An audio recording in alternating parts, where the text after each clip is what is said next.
Muito bem. Vamos falar agora um pouquinho na verificação dos créditos, porque simultaneamente acontecem aí vários procedimentos dentro da recuperação. Então, a partir do momento que o juiz defere o processamento da recuperação, abre um prazo de 60 dias para a apresentação do plano. O plano que será apresentado aos credores para que eles possam oferecer as suas objeções, ou não, e aí ele seria aprovado. E se oferecida tal objeção, oferecidas tais objeções, ele vai para a Assembleia Geral de Credores. E até, se lá na Assembleia Geral de Credores ele foi rejeitado, conta e abre aí um prazo de mais 30 dias para, de repente, chegar até as mãos do juiz um plano alternativo feito pelos próprios credores. Tudo bem, a gente conversou sobre esse aspecto. Então, simultaneamente, quando o juiz defere o processamento da recuperação, abre o prazo para apresentação do plano? Abre, assim como também abre a fase de verificação e habilitação de créditos.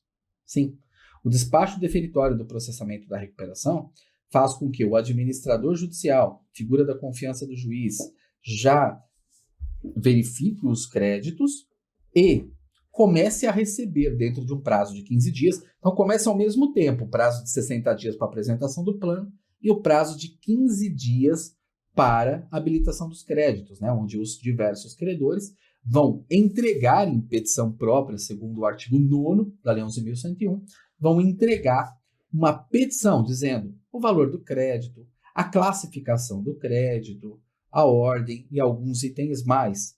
E aí tudo isso se apresenta de acordo com o artigo 7º da Lei 11.101. 15 dias, é até bem interessante esses prazos. Veja você que não coincidências, né? Que não coincidências existem aqui. Então, a gente tem um prazo, né?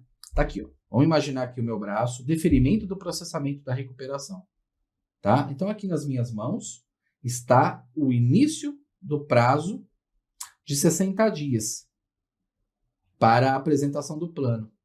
E também nas minhas mãos inicia um prazo de 15 dias para que as partes credoras habilitem os seus créditos e que tão logo termine esse prazo de 15 dias, mais 45 para quê? Para que o administrador apresente a relação nominal de credores. Então, veja, 60 dias para a apresentação do plano e 15 dias mais 45 dias dá quanto? 60 dias. Então, 60 dias para a apresentação do plano, e enquanto isso, ó, em 15 dias já estão habilitando os créditos e em mais 45 o sujeito administrador monta a relação nominal de credores. Então, quando o plano chegar bonitinho, quando esgotar aquele prazo de 60 dias, o sujeito administrador já pode, inclusive, ter em mãos, colocar à disposição de tudo e de todos, a relação nominal de credores. E aí o juiz pode publicar por edital.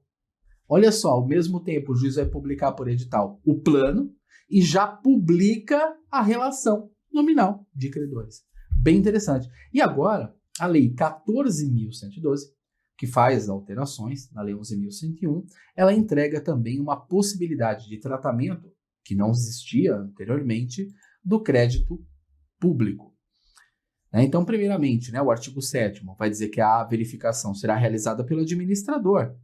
Então, nesse prazo, ele já está verificando, ele já está analisando documentos que, inclusive, ele mesmo fez a tal da arrecadação. Que são aí, livros contábeis, documentos comerciais, modo geral, fiscais do devedor, e documentos que são apresentados aí pelos próprios credores. No parágrafo 1º, o edital previsto no 52, parágrafo 1º, ou 99, que é o despacho deferitório do processamento da recuperação, ou o decreto de falência. Os credores terão prazo de 15 dias para apresentar ao administrador habilitações de crédito. E aí o parágrafo 2º vai trazer o prazo de mais 45 para que o administrador construa uma relação de credores. Então tá aí, ó. O artigo 7º ele coloca que, simultaneamente, a gente tem um processo de verificação e habilitação de créditos andando em conjunto com o prazo para a apresentação do plano de recuperação, que são dois itens bem importantes. E aí veja agora, a cereja do bolo aqui, dessa nossa parte aqui do encontro, que é a tratativa, que é o tratamento do crédito público. Vou colocar na tela aqui para você, para a gente poder fazer a leitura conjunta do artigo 7º, letra A. Então, na falência, após realizadas as intimações e publicado o edital, conforme previsto no inciso 13 do CAPT E no parágrafo 1º do 99 desta lei, e aí aqui, né? Então, na falência, o juiz instaura de ofício para cada fazenda pública um incidente de classificação de crédito público, determinando a sua intimação eletrônica para que no prazo de 30 dias apresente ao administrador, a depender do momento, a relação dos seus créditos inscritos em dívida ativa, acompanhada de cálculos. Tá? Então aí, para efeito do disposto neste artigo, fazenda pública credora é toda aquela considerada municipal, a estadual, a federal, sem nenhuma dúvida. Tá? Então hoje a gente tem, inclusive, frente a isso daqui também, um tratamento aí do crédito público. Bom, após a apresentação e eventual, né, apresentação do plano, veja aqui o artigo 53, o plano será apresentado pelo devedor em juízo no prazo improrrogável de 60 dias, da publicação da decisão que defere o processamento da recuperação, sob pena de convolução em falência. Aí ele vai contar alguns documentos, tal, que a gente já conversou inclusive. Artigo 55. Qualquer credor poderá manifestar ao juiz a sua objeção ao plano, no prazo de 30 dias contados da publicação da relação, de que trata o parágrafo 2º, 7º desta lei. Então, por que eu falei um pouquinho mais dos prazos da verificação de créditos? Porque eu estou mostrando para vocês o prazo de 15 dias para habilitar créditos e mais 45, 60 dias, para que o sujeito administrador entregue a relação nominal de credores, prazo que bate com o fim dos 60 dias para a apresentação do plano. E aí, uma vez mais na tela para você, perceba, do fim deste prazo de 60 dias, começa o prazo para que os credores, qualquer credor, né, possa manifestar a sua objeção ao plano de recuperação. E é bem importante, né, lembrar aí, né, que a objeção, né, do plano de recuperação, feita por um credor, feita por qualquer dos credores, aqui na Lei 11.101 de 2005, ela pode ser feita por qualquer situação também. A pessoa pode não concordar com o parcelamento. E o fato de haver uma objeção não quer dizer a reprovação do plano, nada disso. O que vai acontecer é a obrigatoriedade de tal plano ser, de passar, né, por deliberação na Assembleia Geral de Credores. A gente vai falar desse assunto. Lá na Assembleia Geral de Credores, o plano ele pode ser aceito, ele vai ser votado no todo e nas classes de credores. Em cada uma das classes, são 4. A gente vai conversar disso também, né? Classe dos trabalhadores excedentários, classe de garantia real, classe dos quirografários e afins, e classe dos microempresários, empresários de pequeno porte, de modo geral. Então, ele vai ter que passar nas classes. Tá, professor, mas e se ele for rejeitado? E se ele for rejeitado, abre um prazo de 30 dias para a apresentação do plano alternativo. Então agora, inclusive, tem uma possibilidade mais daquela determinada empresa recuperanda não ter a sua falência decretada. Verdade. Tem uma possibilidade mais dessa falência não acontecer, o que é excelente, o que é ótimo. Tá? Então, eu vou colocar aqui uma vez mais aqui em tela cheia. Beleza? Então, qualquer credor pode manifestar a sua objeção ao plano no prazo aí de 30 dias. E havendo, artigo 56, objeção de qualquer credor ao plano de recuperação, o juiz convoca uma AGC, convoca uma Assembleia Geral de Credores para deliberar sobre o plano. Tá bom. Parágrafo 1º. A data designada para a realização da Assembleia não pode exceder 150 dias contados do deferimento do processamento da recuperação. Ou não deveria poder. Porque, em vezes, o juízo não consegue dar conta desse prazo. Parágrafo 2º, né? Parágrafo 2º. A Assembleia Geral que aprova o plano pode indicar membros do comitê. O parágrafo 3º sempre indicou isso, né? O plano ele poderia sofrer alterações na Assembleia, desde que houvesse uma concordância do devedor, não implicando diminuição de direitos dos credores ausentes.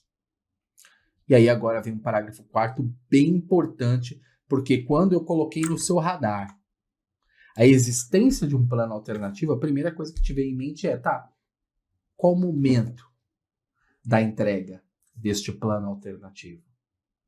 Em qual momento eu posso fazer a entrega desse plano alternativo no Poder Judiciário? Realmente, existe um momento adequado para a entrega do plano de recuperação perante o Poder Judiciário. E aí, uma vez mais, veja lá, rejeitado o plano de recuperação, parágrafo 4º, o administrador judicial submeterá, no ato, a votação da Assembleia Geral de Credores, a concessão de prazo de 30 dias, para que seja apresentado um plano judicial pelos credores.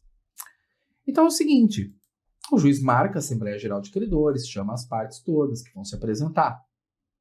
E aí as partes vão votar. A classe dos trabalhadores e acidentários vão votar por cabeça. Quando eu falo voto por cabeça aqui, é um voto por cada pessoa ali presente, independentemente do valor do crédito que ela tenha para receber. A classe dos trabalhadores vota, vamos supor que diz que sim, está aprovado.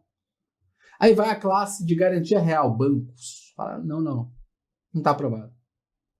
A classe dos bancos já não vota por cabeça, vota pelo crédito, pela grana mesmo. Fala que não. Classe dos quirografários, aí não tem mais os credores de privilégio, né? Eles vão ficar todos juntos. Os credores de privilégio especial e geral, eles são considerados quirografários. Então a classe aí, né, dos quirografários, dizem que não também. Também vota pelo crédito. Aí a classe dos microempresários, essa classe aí ela é mais recente. A classe dos microempresários, dos pequenos empresários, empresários de pequeno porte, vota que não também. Só uma classe votou sim. O plano está reprovado? Tá. E aí,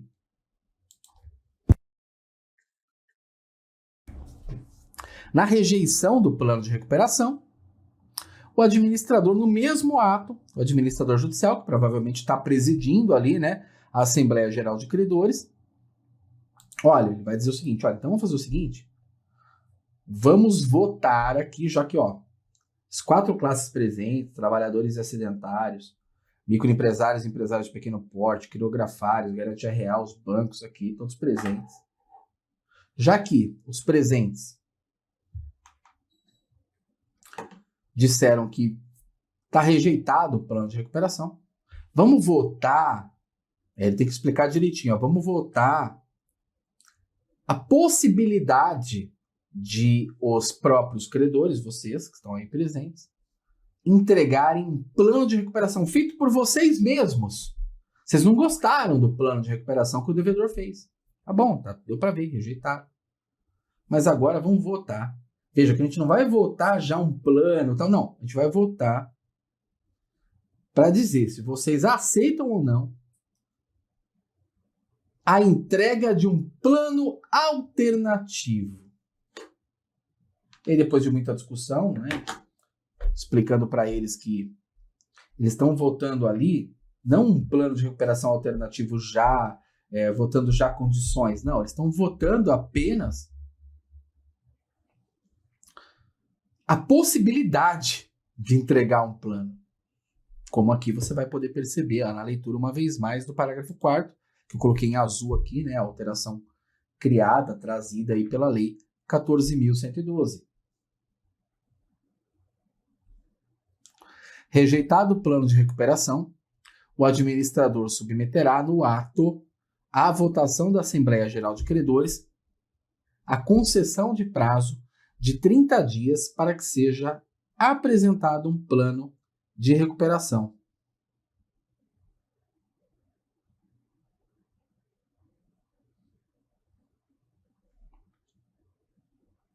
Pelos credores.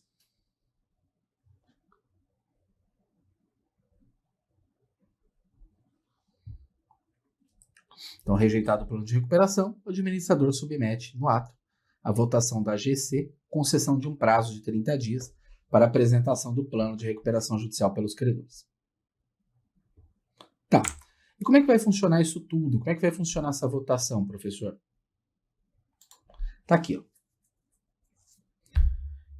Então, veja. Parágrafo 6º aqui, do artigo 6º. Plano alternativo após a rejeição do plano do devedor. O plano de recuperação proposto pelos credores somente será posto em votação caso satisfeitas cumulativamente as seguintes condições. 1. Não preenchimento dos requisitos previstos no parágrafo 1º do 58. Quais são, professor, os requisitos previstos no parágrafo 58 lá, né? O parágrafo 1º, artigo 58 da Lei 11.101, vai trazer a questão da rejeição na Assembleia. Então, é um requisito. Não preencheu o requisito no parágrafo 1º, ou seja, não preencheu o requisito para aprovação do plano pelos credores. Então, o plano tem que ser rejeitado na Assembleia, né? Então, para que seja colocado em votação um plano de recuperação feito pelos credores, não basta os credores desejarem isso, por exemplo, porque é possível que eles queiram. Tá, mas não basta.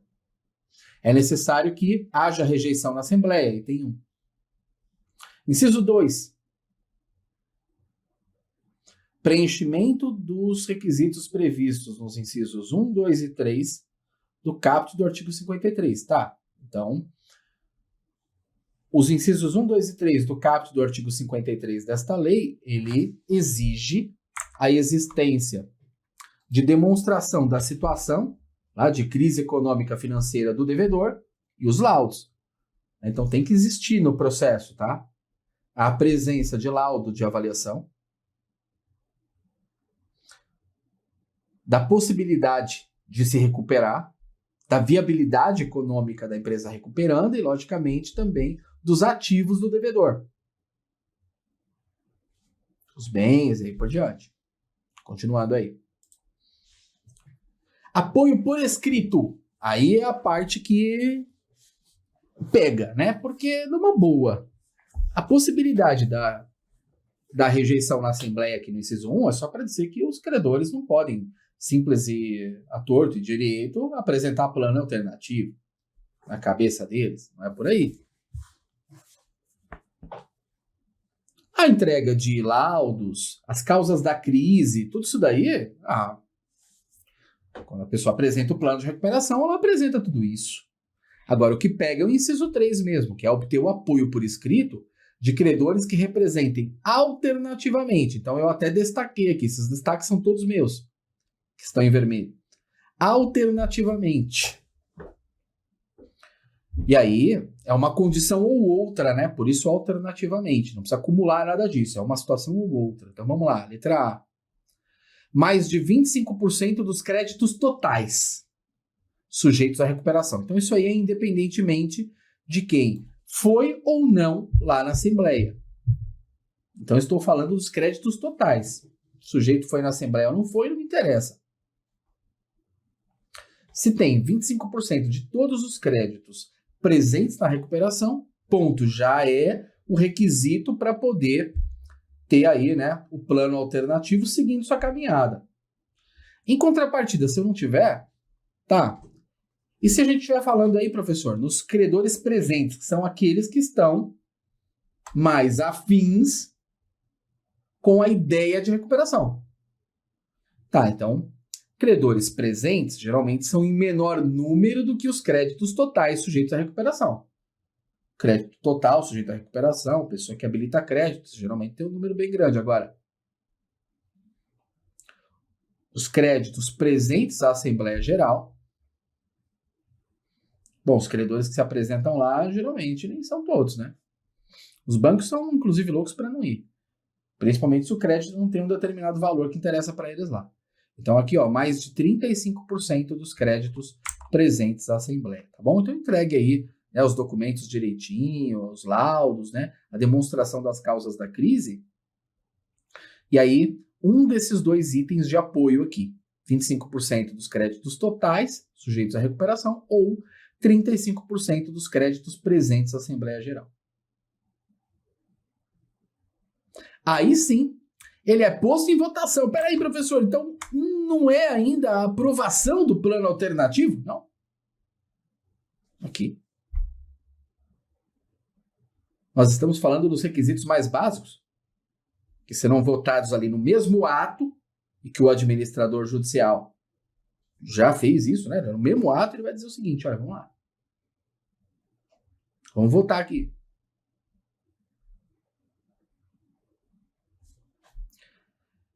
Beleza. E aí veja que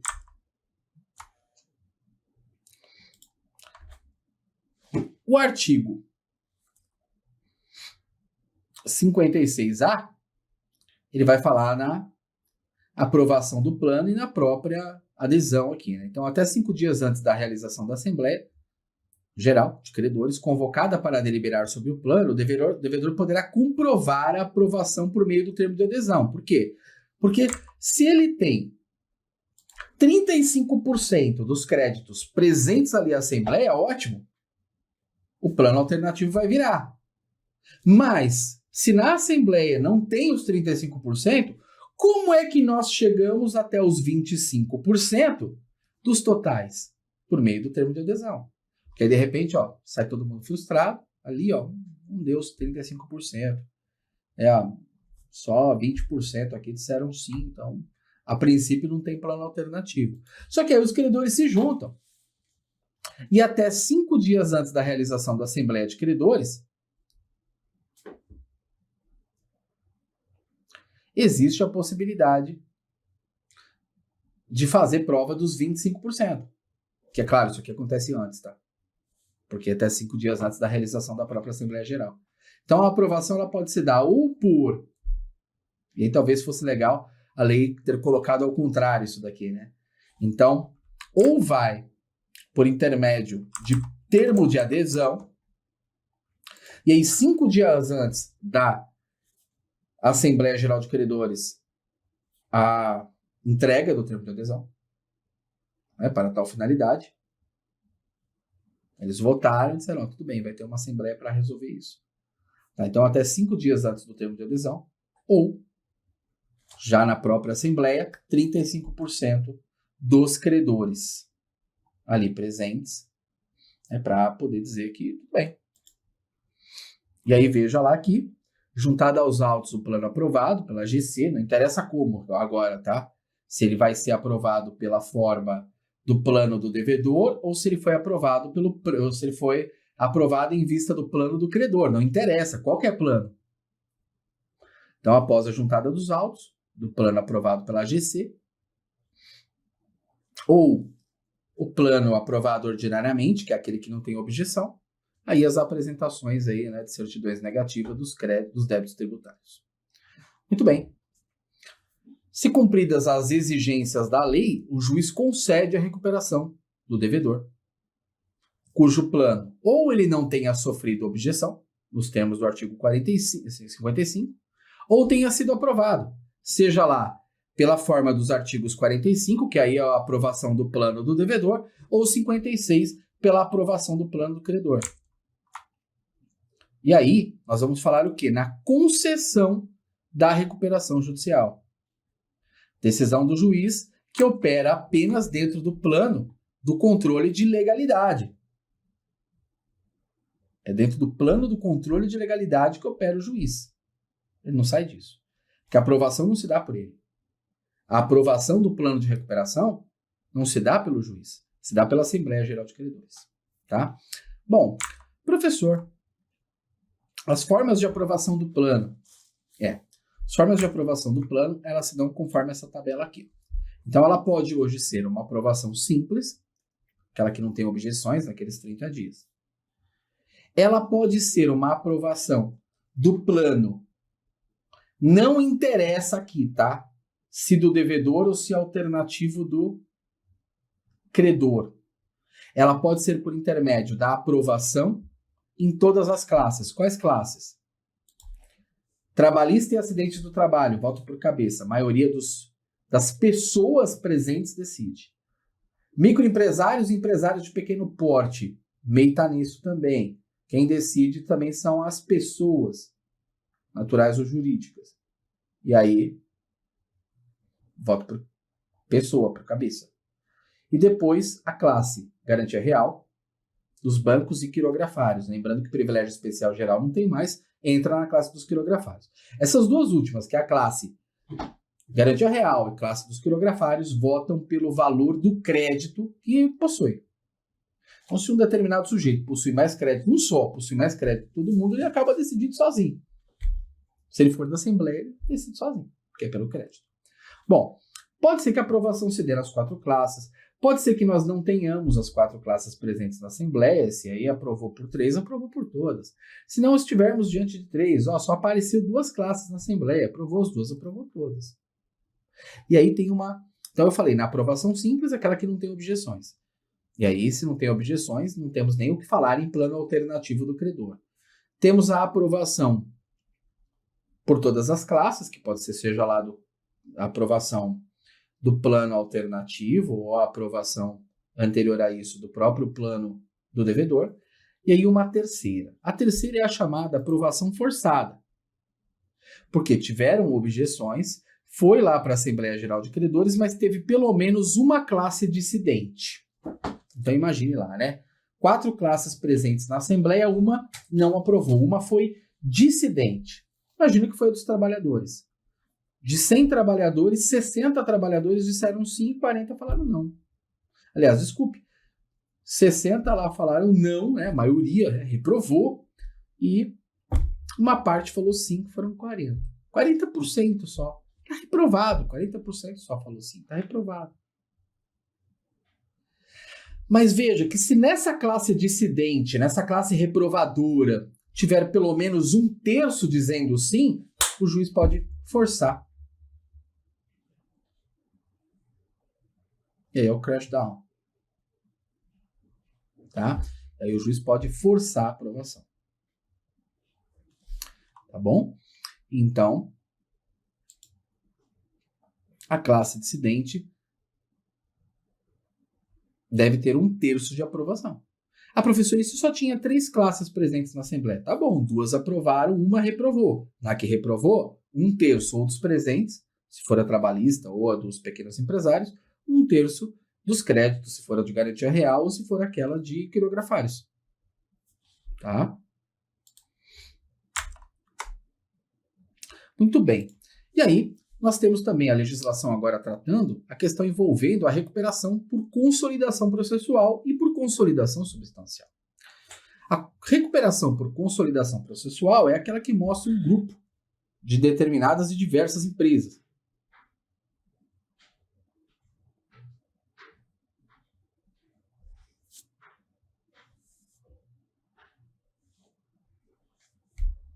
Tá?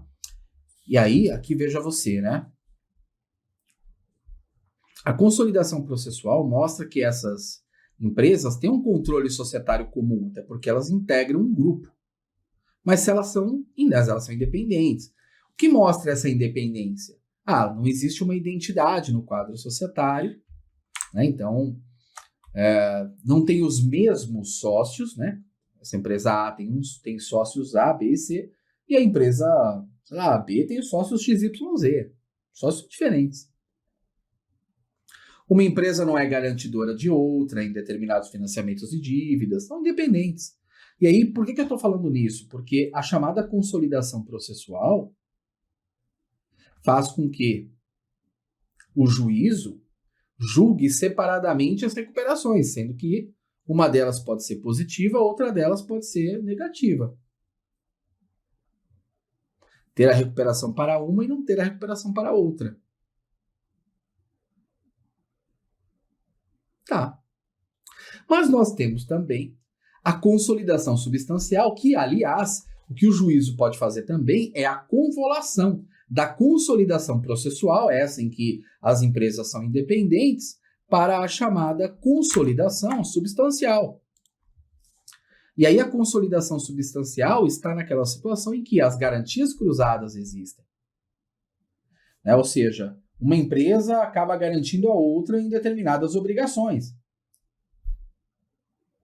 Mais do que isso, existe uma identidade no próprio quadro societário. E aí, se a recuperação é aprovada para uma, é aprovada para todas, e o contrário também é verdadeiro. Se é reprovada num caso, pode ser reprovada no outro. Tá? Muito bem, como é que se dá aí, professor, o encerramento da recuperação? Bom, aqui eu tenho que fazer duas colocações para vocês, uma delas, né? Hoje, a Lei 11.101 prevê também a existência do Deep Financial, que são os investidores, né? Os investidores que estão ali, né, ajudando, auxiliando a empresa a sair da recuperação. Se amanhã essa empresa acaba tendo a falência decretada por convolução ou porque assumiu uma obrigação no plano, mas depois não cumpriu, e aí não é mais convolução, é a própria recuperação, é a própria falência. Num caso ou no outro, quando houver a classificação dos créditos, o Deep Financial, o financiador, o investidor, ele tem que o seu crédito ele está classificado como extraconcursal e, portanto, ele vai ser pago antes da classificação concursal.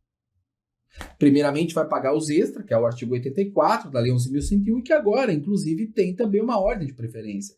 E o Deep Financial está em segundo nesta ordem. Então, o investidor de uma empresa em recuperação, ele tem esse prestígio.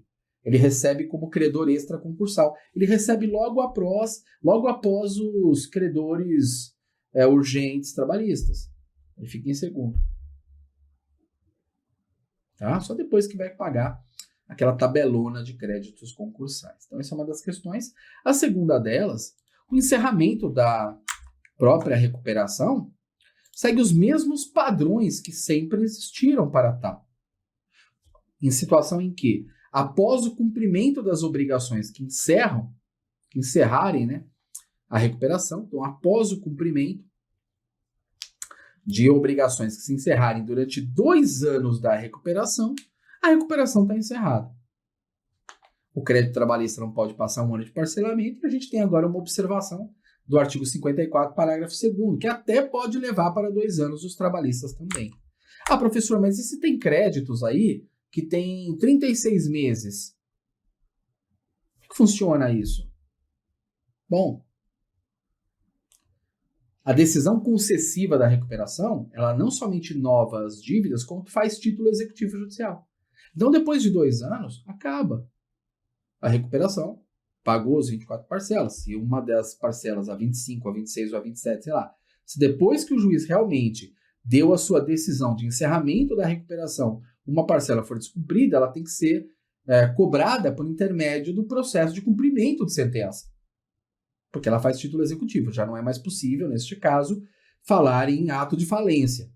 Porque se descumprir quaisquer das obrigações assumidas durante esses 24 meses, durante esses 2 anos aí, do encerramento da recuperação, né, e antes que o juiz encerre de fato a recuperação, existe ato de falência, com base no artigo 94, inciso 3, da Lei 11.101 de 2005. Ato de falência, que se elimina, né, se nós estivermos diante aí do encerramento da recuperação.